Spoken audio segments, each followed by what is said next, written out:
Double bevel excels when you cut something in the middle,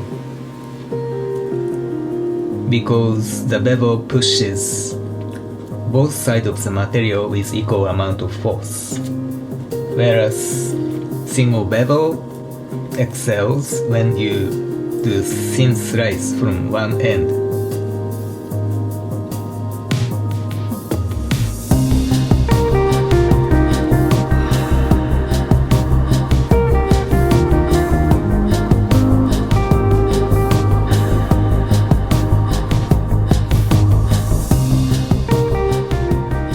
This is a part 2 of edge modifying video from double bevel to single bevel.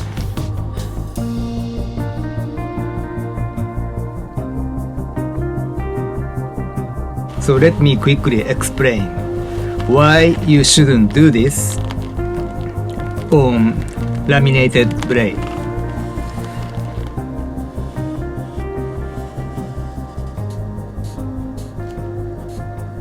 This part is steel.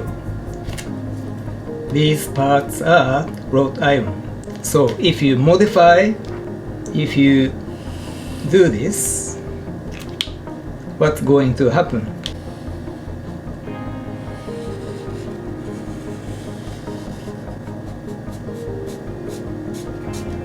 You would end up with edge like this. So you don't have steel at the edge. As you keep using the knife sharpen more, it becomes more and more single bevel. If you keep sharpening, what's going to happen is like this. No steel at the edge, just a wrought iron. It's not going to cut. Yep, there is no steel at the edge, only wrought iron. So this is the reason why you shouldn't do this to laminated blade. And the thinner the blade, the worse it gets. What that means is most of the high performance kitchen knives from Japan these days, you can't do this modification.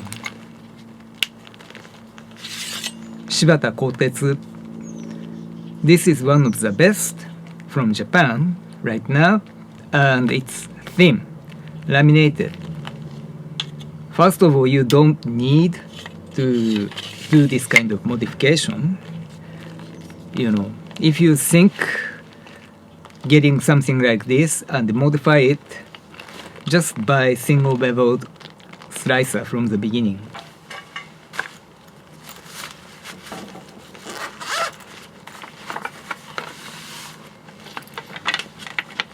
Yu Kurosaki.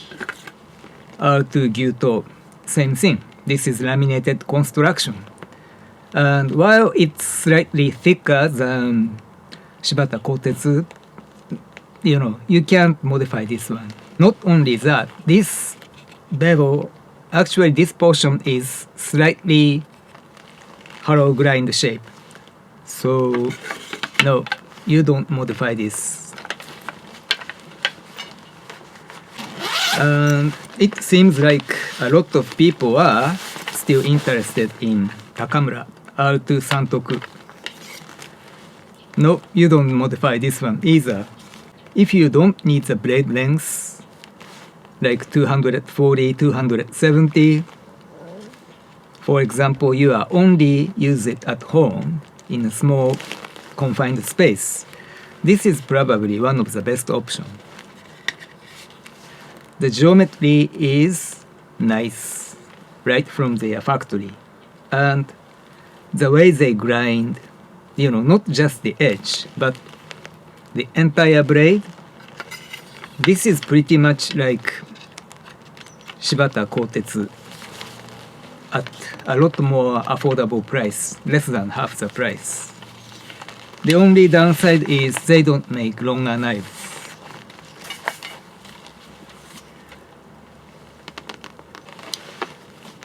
So realistically, when you get something like this, relatively thicker blade stock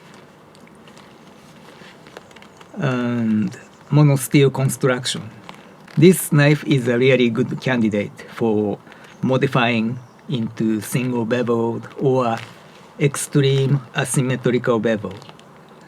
On top of that, this serration right here in the middle of the blade. That's another reason I converted it into a single bevel. Now sharpening is much easier. How about monosteel construction gyuto, double beveled?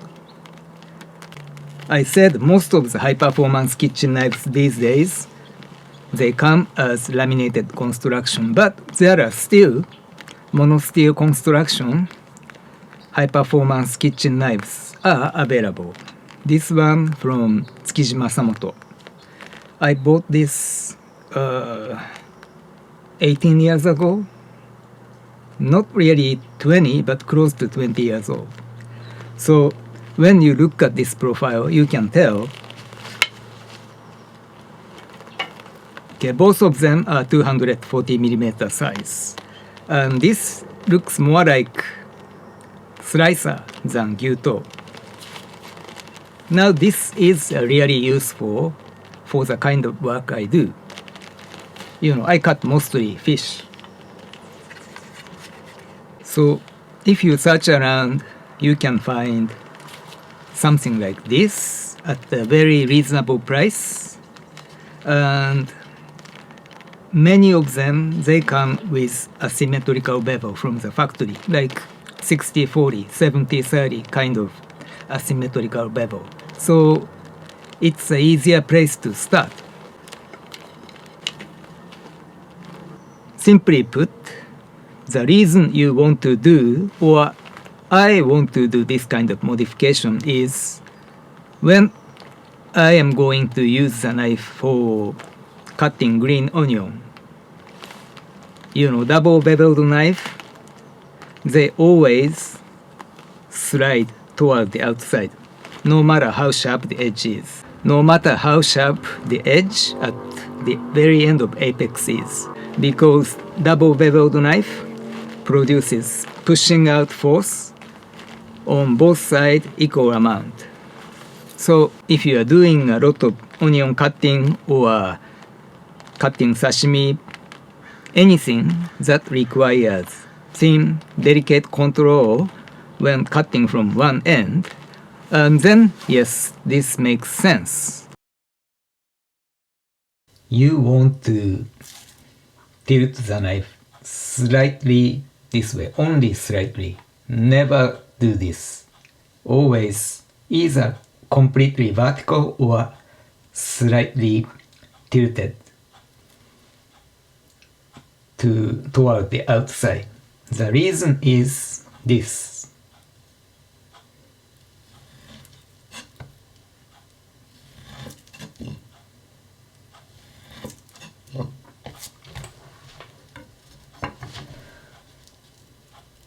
If the knife is tilted like this, just like I did, the surface of this side of sashimi, which is the side customer would be seeing, is angled like this.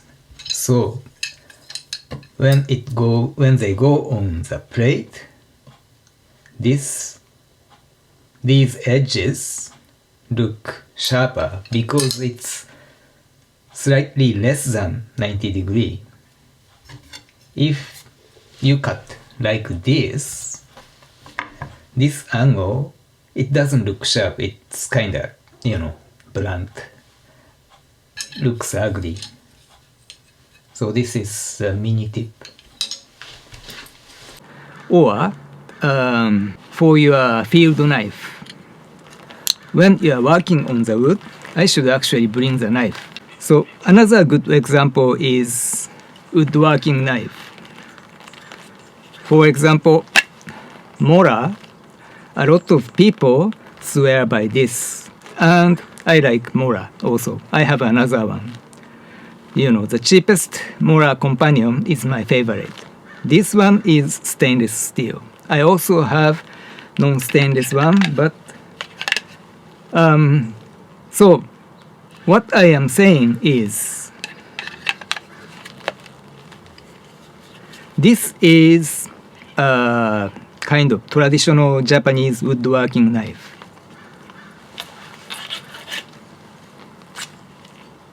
Okay, single bevel. And it has uraski also. Why this is easier than this one to use is because the angle. Put it flat on the wood surface and then raise the spine just a little bit, and then it already starts biting into the wood. This is really, really something you should experience if you are into woodworking, bushcrafting, whatever. And it looks kinda cool and not crazy expensive. And that brings a question. Does it make sense to modify something like Mora? And the answer is yes and no. It is cheap, so even if you screw up, you are not losing a lot. And yes, modifying it will produce much more aggressive bite and also easier control when you are, for example, doing the feather sticking. But realistically, removing that much metal out from this is a lot of work.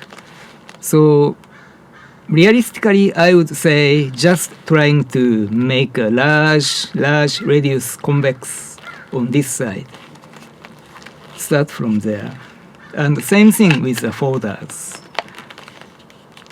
In current lineup, what I can think of, the best candidate is Benchmade Griptilian and Mini Grip in S30V with some holes, not there, some stud.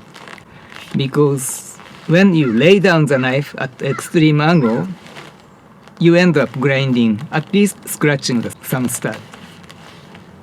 So some hole would be better. I guess that's it for this video, and I just purchased a new kitchen knife for my work. It will take at least 2 weeks, but I am going to make a video once it arrives there. So right at this moment, I am not going to say which knife.